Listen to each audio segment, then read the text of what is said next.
Merci Olivier d'être avec nous tous les 15 jours pour nous aider à nous sentir mieux. Vous avez décidé de nous parler du gras aujourd'hui et cette petite phrase-là qui est en dessous est un peu significative. Vous posez la question, la graisse de notre corps est-elle dangereuse ? Un peu provocateur ça, non ? Oui, c'est provocateur pour susciter l'attention et on a quand même l'habitude d'entendre dire le mauvais gras et d'une façon générale, là c'est dangereux, ça ne va pas, il y a un problème. C'est vrai. C'est un peu ça ce que retiennent les patients, les téléspectateurs en général. Alors l'idée c'est bien sûr de répondre non, parce que si c'était dangereux, en tout cas le terme est beaucoup trop fort, la nature a prévu qu'il y ait du tissu graisseux dans notre corps parce qu'il y a une raison. La première des raisons, c'est que ça protège du froid, c'est une couche protectrice, c'est un manteau naturel, puisque Monsieur Dereux, il y a 10 000 ans, n'avait pas de manteau, n'avait pas d'habit, il vivait dehors et son tissu graisseux lui permettait de survivre. Donc c'était la raison d'être de ce tissu graisseux. La deuxième raison, très certainement, c'est que c'est une source d'énergie considérable, puisqu'on produit beaucoup plus d'énergie avec 1 gramme de lipides, de graisse, qu'avec 1 gramme de sucre, par exemple, 2 fois plus, le double. C'est un problème si on n'a pas assez ? Alors oui, parce que le gras, les lipides, les sucres sont des carburants pour notre corps. Et si on n'a pas ce carburant important, on va se fournir ailleurs. Et il y a un risque, c'est de consommer les protéines du corps. Et les protéines du corps, donc, ce sont plutôt des éléments de structure, comme les poutres de la maison. Et ça provoque cette maladie qu'on appelle la sarcopénie, qu'on voit beaucoup chez les personnes âgées. Si on a trop, pour le coup, on se doute bien qu'il y a un souci.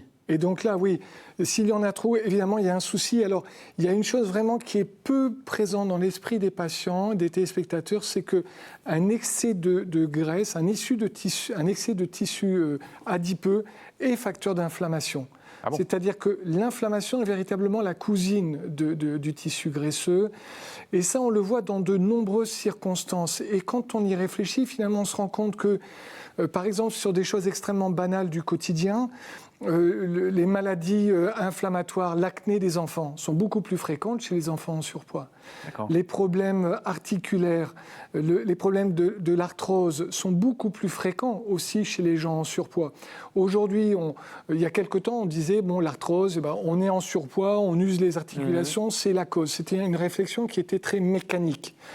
La réflexion, elle a beaucoup changé. Maintenant, on sait, pour prendre ce cas qui est très présent pour les patients, c'est que l'arthrose, c'est une maladie inflammatoire. Et l'excès de tissu graisseux est acteur de l'inflammation. D'accord, mais ça, c'est vrai qu'on n'a pas forcément conscience de ça. Non, c'est vraiment quelque chose qui est très important.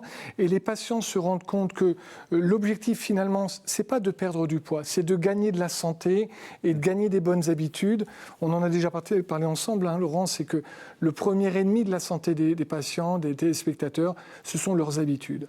Ça a une incidence sur les hormones aussi alors voilà, s'il y avait 2 choses qui sont peu présentes dans l'esprit des personnes, c'est le lien entre le tissu graisseux et l'inflammation. Et il y a un autre lien, c'est que le tissu graisseux influence la production de nos hormones. D'accord. Et alors, il y a une chose qui est extraordinaire, c'est de se rendre compte, pour prendre l'exemple de l'hormone masculine par définition de référence, qu'on appelle la testostérone. C'est ça. La testostérone... Ça, c'est le dessin. Alors, vous l'avez à l'écran. Donc, la testostérone, c'est ce qui fait qu'un homme est un homme avec sa musculature, sa voix, sa virilité. Ouais. Et quand on regarde d'un point de vue purement de la chimie, de la molécule, et qu'on voit ensuite la molécule des dames, l'œstrogène, l'hormone de référence, eh bien, on se rend compte que c'est quasiment la même chose. Et c'est quasiment la même chose. En biologie, en biochimie, on dit qu'il y a juste une réaction enzymatique. Il y a juste une petite étape, une marche d'escalier, si vous voulez. D'accord.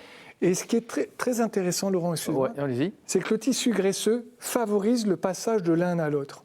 C'est la raison pour laquelle on a ce qu'on appelle l'aromatisation liée à cause plutôt des graisses. Et on voit ces jeunes adolescents qui sont un petit peu forts et qui commencent à avoir de la poitrine d'une fille, finalement. On voit certains messieurs obèses. Vous avez des messieurs en surpoids, vous remarquerez que certains ont de la poitrine, certains n'en ont pas. Oui. Et cette poitrine qu'ils peuvent avoir, parfois c'est simplement par un stockage de graisse au niveau de la poitrine, mais ça peut être aussi parce qu'on a une féminisation de l'homme du fait d'un excès d'hormones féminines, les œstrogènes, parce que le tissu graisseux transforme la testostérone. Alors ça, c'est très intéressant et très important. Parce que ça peut motiver les patients à se dire, bon, moi, finalement, je suis plutôt un homme, c'est pas trop envie d'avoir des seins. Bon, avoir des seins, bof, quoi. Mais il y a une autre raison. Il y a une autre raison, Laurent, c'est que moi, dans mon métier, qui est à côté de la micronutrition, l'urologie, c'est qu'on voit un certain nombre de personnes qui ont des troubles de la libido, des troubles de l'érection, qui ont des problèmes de fertilité, je parle là pour les hommes, mais il y a d'autres problèmes chez les dames, qui sont liés au tissu graisseux.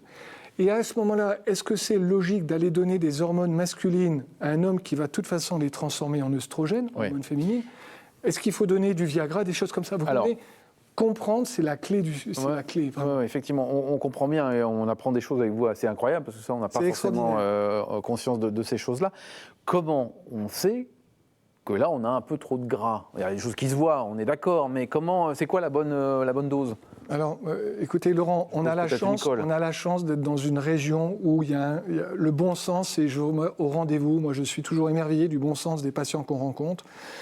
Et donc, se rappeler ce que faisaient nos grands-parents, c'est-à-dire nos grands-parents, ils mangeaient comme un roi le matin, comme un midi le soir, comme un prince le midi et comme un mendiant le soir. Comment se rendre compte que l'on a un petit peu trop de tissu graisseux? C'est quand il y a cette disproportion entre l'activité, entre guillemets, le kilométrage de la voiture et le plein du carburant. Voilà. Est-ce que ce que l'on mange tous les jours est en accord avec l'activité que l'on a en regard? Est-ce qu'on met 20 litres d'essence dans une voiture qui va juste à Armentières quand on est à Lille? Non. 3 litres, 2 litres, ça suffit. On va à Bordeaux, c'est pas pareil. Bien, merci beaucoup Olivier Ankemel pour ces conseils toujours avisés. Revenez dans 15 jours. Merci à vous.